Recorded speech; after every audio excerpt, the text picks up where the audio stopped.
people, welcome to Perth WAtch, your horology channel broadcasting from right here in Perth, Western Australia. Guys, today I have just another Spinnaker for review. So it's this little guy here in the usual blue box that they come in. Spinnaker is one of the most prolific collaborators for the channel, and it's one of the ways that I keep this channel running. So please excuse me if you're a little bit sick of Spinnakers, but they have sent quite a lot of collaboration, which I appreciate. So guys, without further ado, let's flip the camera around and take a closer look at this guy.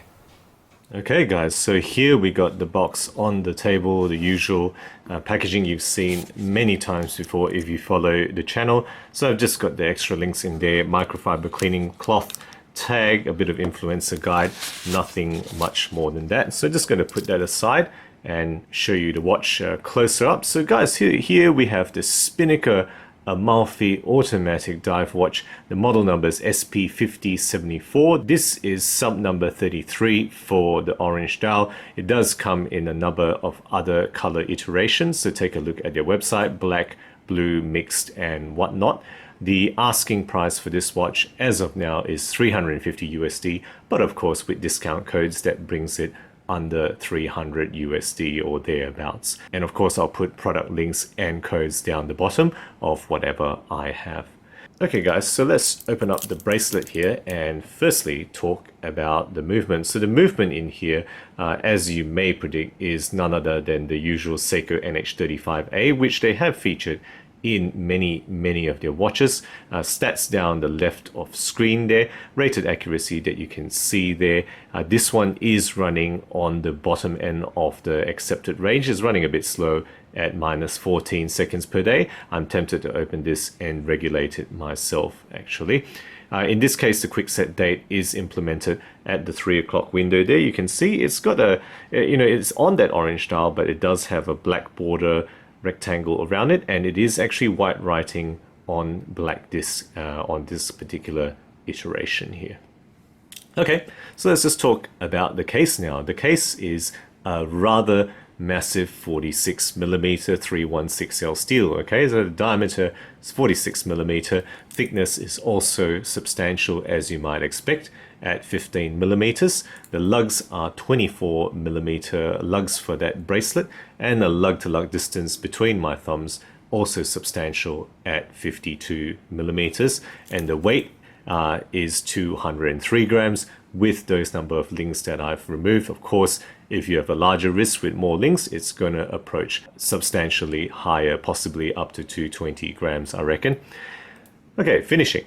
So finishing wise, as you can see, as I've panned it around, you might have seen some of the surfaces, longitudinal brushing on the top surface there. It does have a polished bevel, as they often do, and hopefully you can see the polished surface there, which is pretty nicely done in Spinnaker cases. I gotta say, usually they do it pretty well. In this case, it's a vertical brushing on the sides there, and then it's got a circular brush pattern on the bottom of the lugs as well as the side of the display case back that you can see there. Okay, the bezel itself has a polished finish. Okay, hopefully I'll let you see some of that polished finish, and a kind of a pseudo coin edge, if you will. It does have a kind of coin edge style bezel there. That display case back you can see shows today is the usual Spinnaker decorated logo on that rotor there, on that NH35 movement. So screw down display case back with a screw down kind of laser sign crown, if you will. This watch is rated at 200 meters for the water resistance rating here. Okay, so that's the description of the case. Let's move on to the dial now. So the dial here is a matte orange, very much an orange, kind of this bright orange color. It does have dual layers with the middle slightly sunken in. It does have printed details all over and rather large applied indices. You can see that kind of steel indices filled with luminova. A chapter ring is printed on the flange. In this case, it is printed in the orange that matches the dial and the other parts of this particular watch. All right, the handset, right, you've got a brush steel arrowhead for the hour, and you've got a black kind of PVD style baton for the minute. A very simple stick seconds with a lollipop, and in this case it's highlighted in yellow to kind of make it stand out from the rest of the dial here. The lume is in all the usual spots and it functions alright, you know, it does last most of the way through the night. It's pretty dim by the early hours of the morning if I kind of charge it before I go to sleep. Okay, so surrounding the dial is what you may expect to see. It's a 120 click unidirectional bezel with a thick aluminium insert. Okay, so you just see that insert there. It's pretty thick. It does have a fairly deep cutout here between the 0 to 20 marker, so that's kind of a cutout where they've colored that kind of more in the orange, whereas the numerals on the rest are orange there. Okay, so let's hear how it clicks now. 10.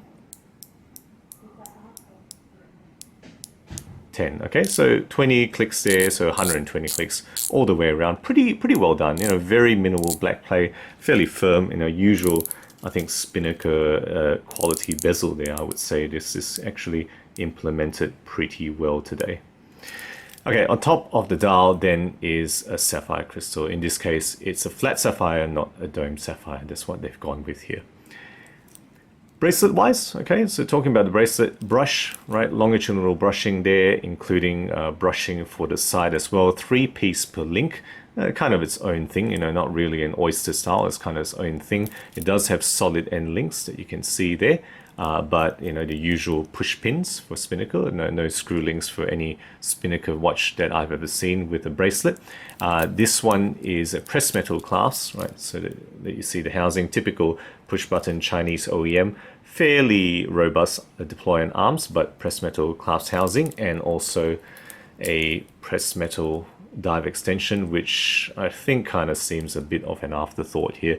And I particularly say that because you can see there's actually 5 points of micro adjustment there, but really you can only use the 2 outer ones, because if you go to the 3rd or 4th or the 5th inner one, that starts to interfere with that push button you know, housing there, and you can't really close the clasp properly. So really that's why I think this is a bit of an afterthought. Really it's only makes it a 2-point micro adjustment here.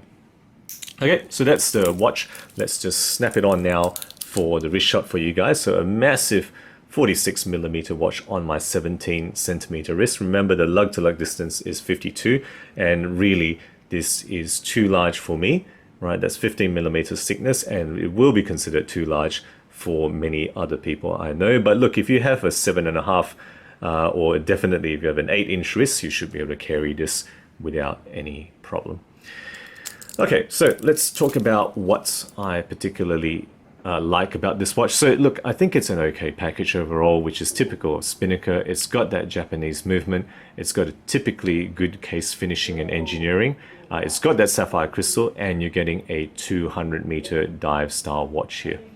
Because of its size and the largeness of those indices, it's got undeniable display clarity, right? I think, you know, really this is the biggest and chunkiest Spinnaker ever. So, you know, you might wear this playing tennis, say, and your opponent would appreciate it because they would be able to read the time of your wrist on the opposite side of the court. Now, the things that are, you know, that I think are things that you might need to consider as possible weaknesses. Look, it's the biggest and chunkiest, so that can be a downside too. As I say, 46mm with 52mm lug to lug is too large for, you know, many people. Certainly many people I know. The bracelet clasp remains typically, you know, flawed Chinese OEM Spinnaker. In this case, it's particularly also negatively impacted by that dive extension, which reduces the real number of micro adjustment you have to only 2. And then overall, I would say, I mean, take a look at the watch. It's got a somewhat generic and derivative design. None of this features, you know, kind of design elements are particularly outstanding or you know, very original. The only thing that really stands out, I think, is a cutout on the bezel, which is a bit different to other stuff they have done and not something you see all the time. Okay guys, so there we go. That's my thoughts on the new Spinnaker Amalfi diver in orange color. Let's flip the camera around now for the wrap up. So there you go guys, my review of the new Spinnaker Amalfi watch.